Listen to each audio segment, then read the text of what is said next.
초병 폭행은 기본 징역이고 적전일 경우 7년 이하 징역이야. 제가 군복무하면서 아주 억울했던 사연을 제보합니다. 이번에 회원 가입해주신 몽몽이님, 땅캠님, 쿠비맨님, 김홀스님, 쇼한님, 민사오사구님, 희근이인님, 이창엽님, 탄환이님, 좀비보건님, 망고스러운님, 김현웅님 진심으로 감사드립니다. 충성! 사랑합니다. 안녕하세요 별선님. 저희 부대는 연평도에서 바지선을 타고 1시간 이상 들어가야 하는 무인도에 주둔한 부대였습니다. 부대는 해병대와 해군의 연합부대였고 특이하게도 일반적으로는 해병대가 해군 소속이지만 이곳에서는 해군이 해병대 예하부대로 편성이 되어 있었습니다. 저는 그중 해군 헌병대 소속으로 초소 근무를 담당하고 있었고요. 당시 저희 부대는 헌병을 제외한 다른 직별 인원은 전출이 가능했기 때문에 한 달에 한 번씩 신병이 새로 들어오는 구조였습니다. 그렇게 제가 상병 말쯤 신병이 6명 정도 들어오더라고요. 그 중에 군사 경찰 신병이 한 명 있었는데 처음엔 매우 반가웠습니다. 신병 들어오면 당연히 잘해줘야지 마음은 그렇게 먹고요. 하지만 그 신병이 2주간의 견습 당직을 마치고 본당 근무에 투입이 된 이후 여러 선임 근무자들과 잦은 트러블이 발생하기 시작을 했는데요. 저는 성격상 분쟁을 싫어해서 그 친구와는 근무 중에 말 한마디도 하지 않고 3시간을 무건으로 보냈습니다. 거의 불가능하지 않나?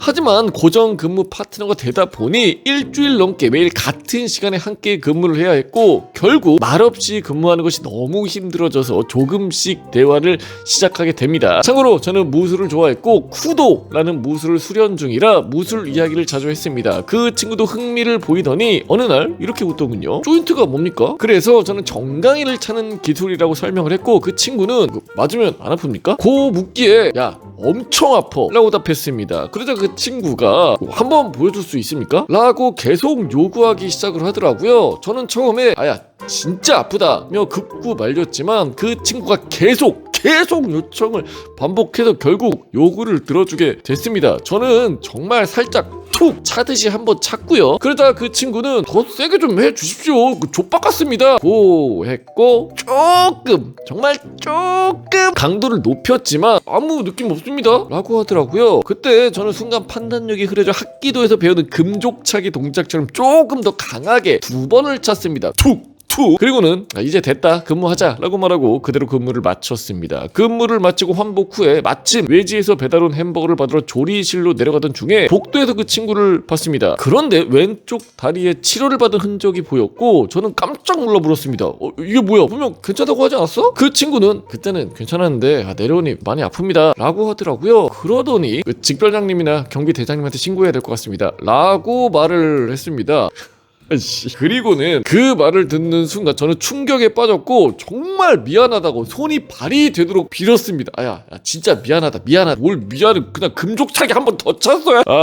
하지만 그 친구는 이 섬에서는 더 이상 복무하기 힘들 것 같습니다 라고 말하고 결국 국방 헬프콜과 경비 대장실에 진짜 신고를 한 거야. 신고 후 약 30분이 지나자 저희 헌병 직별장님이 오셔서 야 따라와 라고 하셨고요. 경비 대장실에 들어가자 첫 마디가 이랬습니다. 초병 폭행은 기본 징역이다. 일반적인 경우 5년 이하고 적전일 경우에는 7년 이하 징역이야. 그 말을 듣는 순간 진짜 내 인생 조졌구나 라는 생각이 들었습니다. 아니 근데 이게 물론 그 찬 행동이 뭐 잘했다고 할 수는 없지만 뭐 그렇게까지 요구하면 알았어 그냥 툭 할 수는 있거든요. 물론 이제 제보자 입장에서 약간 좀 빡이 쳐가지고 살짝 탁 쳤겠지. 근데 이게 누구 책임이야? 이 새끼가 계속 차달라고 하니까 차준 거 아니야. 무슨 죄야? 저는 모든 걸 포기하는 마음으로 진술서를 작성하며 억울함을 호소했습니다. 초반에는 아무도 제 말을 믿지 않았지만 근데 그 멍자국이 있고 이제 타박상 자국이 있으면 안 믿어줄 것 같긴 해요.